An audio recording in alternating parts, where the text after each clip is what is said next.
Meus queridos irmãos e irmãs, novamente nós estamos aqui para nossa reflexão de quarta-feira à noite. Nós queremos refletir hoje sobre as palavras bíblicas do Salmo 126. Salmo 126. Que Deus Espírito Santo esteja com todos, nos iluminando, nos abençoando, mantendo sempre acesa a nossa fé e principalmente nesse momento que possamos refletir na palavra sagrada de Deus que queremos usar hoje como base, que é o Salmo 126. Enfim, que possamos crescer na graça, no conhecimento, no amor, na fé e na esperança. Que assim seja. Nós queremos ler o Salmo 126 e depois vamos destacar alguns versículos e fazer a nossa reflexão. O Salmo 26 é um salmo de esperança, é um salmo de alegria, é um salmo que garante que depois da tempestade sempre vem a bonança. Depois da crise, vem a calmaria. Depois do insucesso, do sofrimento, da dor, vem o prazer, vem o sucesso, vem enfim a vitória. Deus se faz presente e tem sempre para a vida de todos nós objetivos de vida, de vitória. Evidentemente não vitória como o mundo entende vitória, não sucesso como o mundo entende sucesso. O mundo entende sucesso como muito dinheiro, o mundo entende sucesso como muito poder, mas Deus entende como sucesso nós termos em nossa vida a presença dEle, que nos perdoa, que nos protege, nos guarda, que dá sentido para a nossa existência e que tem um objetivo final para todos nós, que é a salvação eterna. Salvação eterna que não é tudo que Deus quer para nós, embora seja o mais importante. Deus quer que a nossa vida também aqui nesse mundo seja uma vida frutífera, seja uma vida vivida com produtividade. E a produtividade que Deus espera dos seus, não resta dúvida nenhuma, é o amor, é a justiça, é a dedicação a Ele sobre todas as coisas e uma preocupação sempre grande com o nosso irmão e com o nosso próximo. O Salmo 126, ele diz assim: quando o Senhor restaurou a sorte de Sião, ficamos como quem sonha. Então a nossa boca se encheu de riso e a nossa língua de júbilo. Então entre as nações se dizia: grandes coisas o Senhor tem feito por eles. Com efeito, grandes coisas fez o Senhor por nós, por isso nós estamos alegres. Restaura, Senhor, a nossa sorte, como as torrentes do rio Negueb. O que com lágrimas semeiam, com júbilo ceifarão. Quem sai andando e chorando enquanto semeia, voltará com júbilo trazendo os seus feixes. Esse é o Salmo, esse é o sentimento do salmista, essa é a inspiração do Espírito Santo, porque esta é a vontade de Deus para a vida do seu povo e para a vida também de cada um de nós. As dificuldades e os problemas, elas são próprias de todas as atividades humanas. Nada nesse mundo é muito simples e fácil. Nem tudo nesse mundo é como tirar na loteria. Nem tudo nesse mundo é ganhar ricos e grandes presentes. Nem tudo nesse mundo é uma herança fabulosa que poderá tirar toda a preocupação ao longo de toda a nossa vida. Esses casos são exceções tão ínfimas que não podem ser considerados na nossa vida. As conquistas da nossa vida, elas são conquistas duras. E se nós não quisermos nos esforçar, se nós não quisermos nos preparar, se nós, diante dos desafios da vida, perdermos a persistência, se nós não formos sempre absolutamente responsáveis naquilo que nós fazemos, se nós não procurarmos fazer as coisas sempre bem feitas, então não podemos esperar grandes retornos desta vida. Os jovens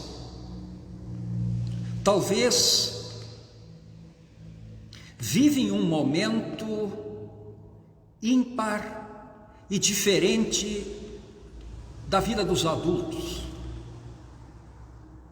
Em geral, a vida das pessoas de meia idade está definida, mas a vida dos jovens está sendo definida por eles agora.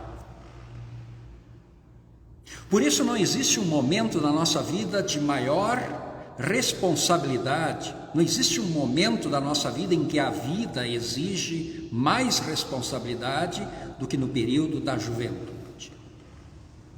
É principalmente nela que nós definimos o nosso futuro de pobreza, de carestia, ou um futuro mais digno.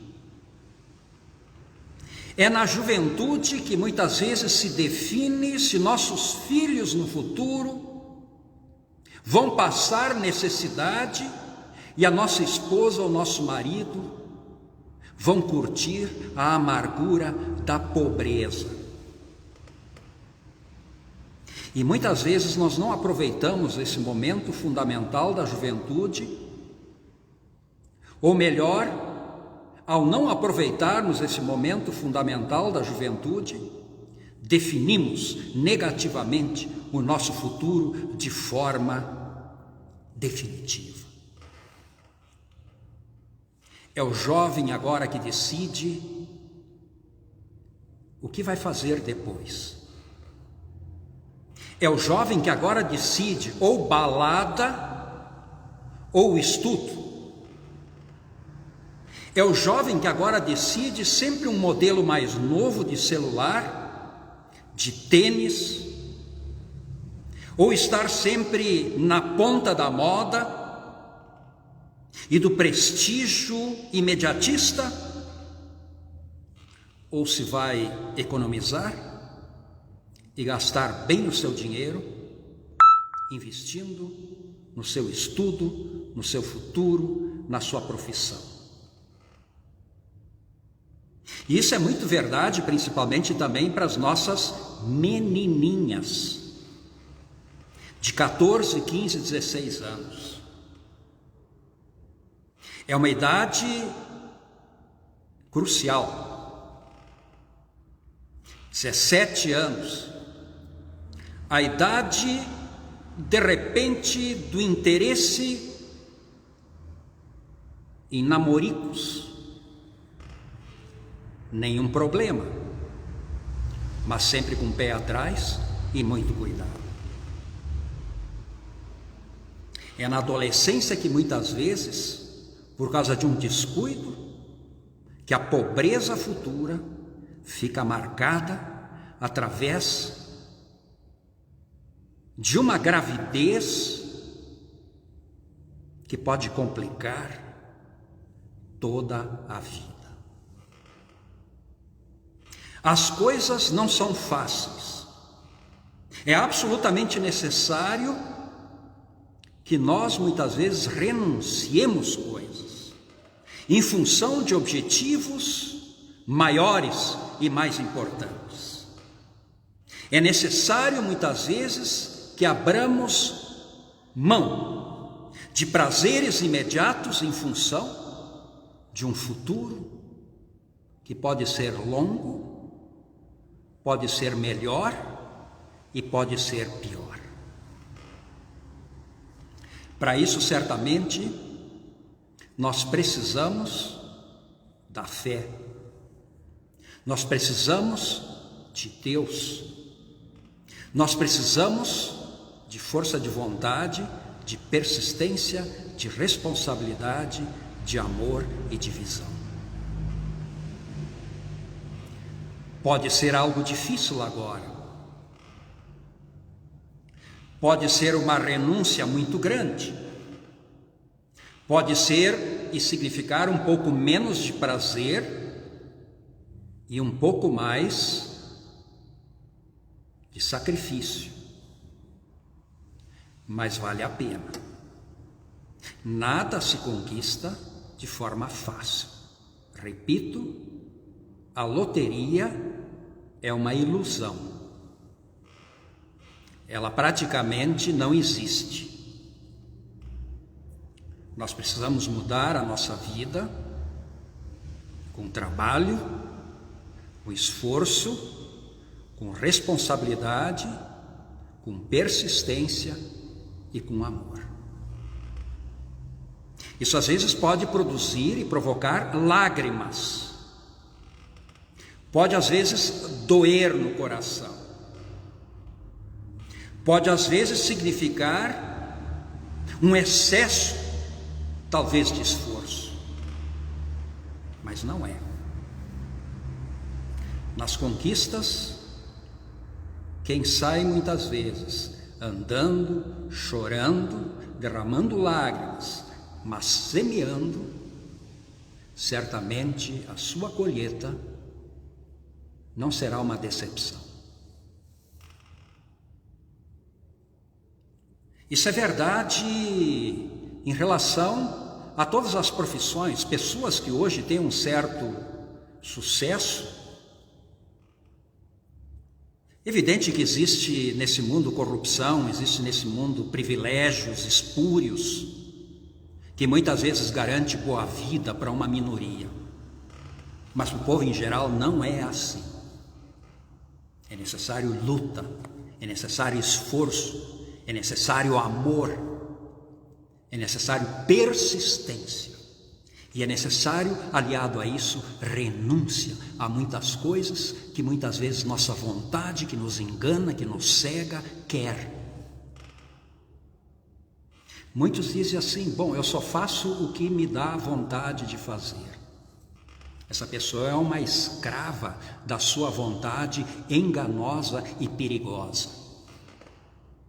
Não é simplesmente a nossa vontade que deve determinar sempre o que devemos fazer ou deixar de fazer.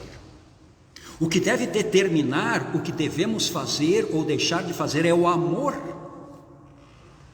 é a responsabilidade, é o comprometimento. Ah, meu coração está dizendo que eu faça isso. Ah, meu coração está pedindo que eu faça aquilo. Ah, meu coração não ama mais. Ah, meu coração quer outras experiências. Ora, o coração é corrupto. O coração nos engana. O coração muitas vezes nos atrapalha. Aqui dizendo coração, referindo-se não ao amor, mas aos desejos egoístas que tomam conta muitas vezes do nosso coração corrompido e perdido. É preciso que com a força da fé superamos a corrupção e o engano que muitas vezes o nosso coração faz e seduz muitas vezes o nosso próprio cérebro, fazendo com que nós racionalizemos o erro, Racionalizemos e tornemos para nós coerentes o caminho errado e do mal, que vai nos levar à ruína e à destruição. É preciso que nosso coração seja tomado por algo maior do que ele. É preciso que a nossa mente seja seduzida por algo maior do que simplesmente ela. É necessário que nós nos apeguemos a coisas que estão acima de nós mesmos. É necessário que nós nos apeguemos a Deus, à sua palavra, ao seu evangelho, à sua vontade. E aí sacrifiquemos, quando necessário, a nossa velha natureza que nos empurra para a ruína.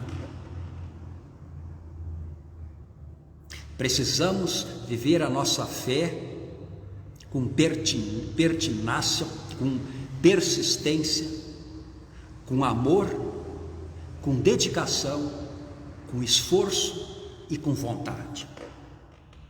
E se assim for, a vontade há de seduzir o nosso coração. A vontade há de seduzir os nossos sentimentos.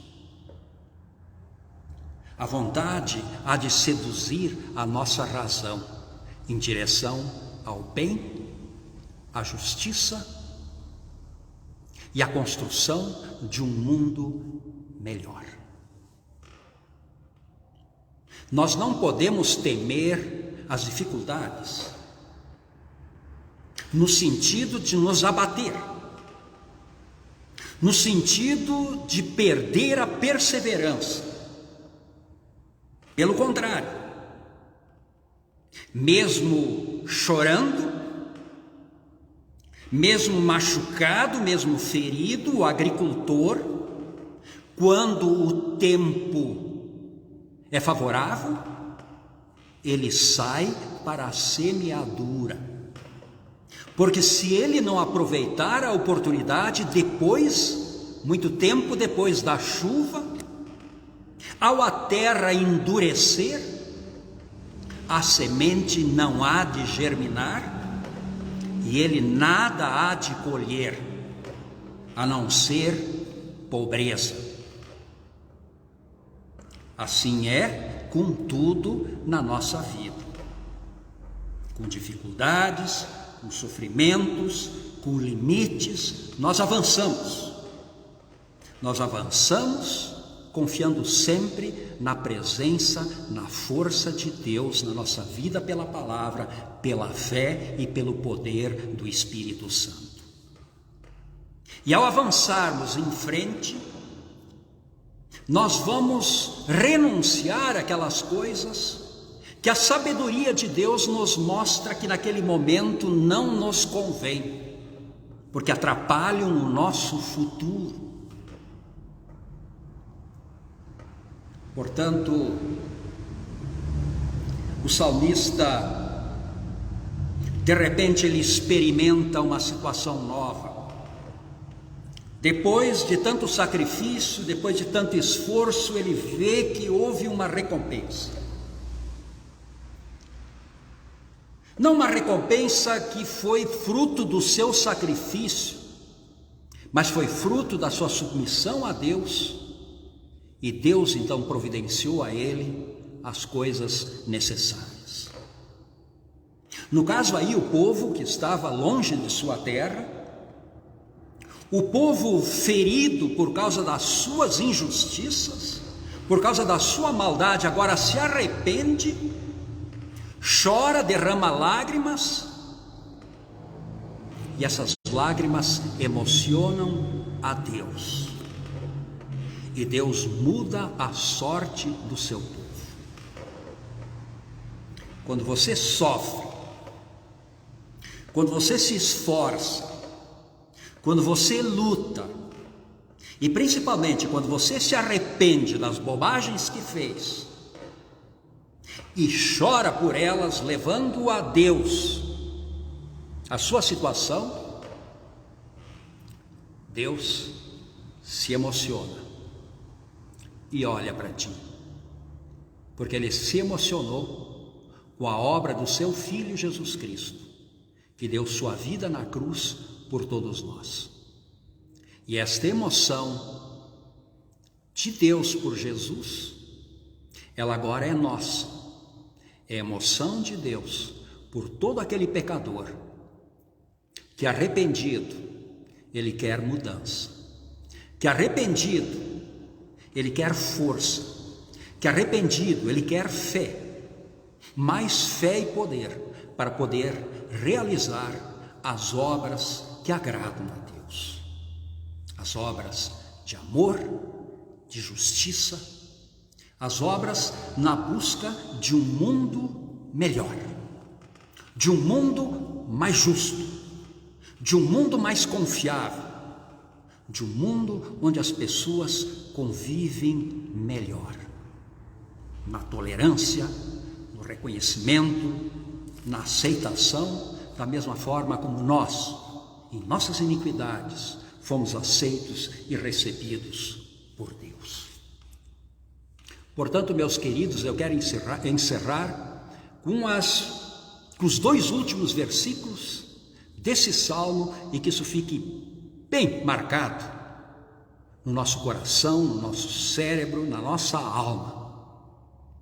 Os que com lágrima semeiam, com júbilo ceifarão.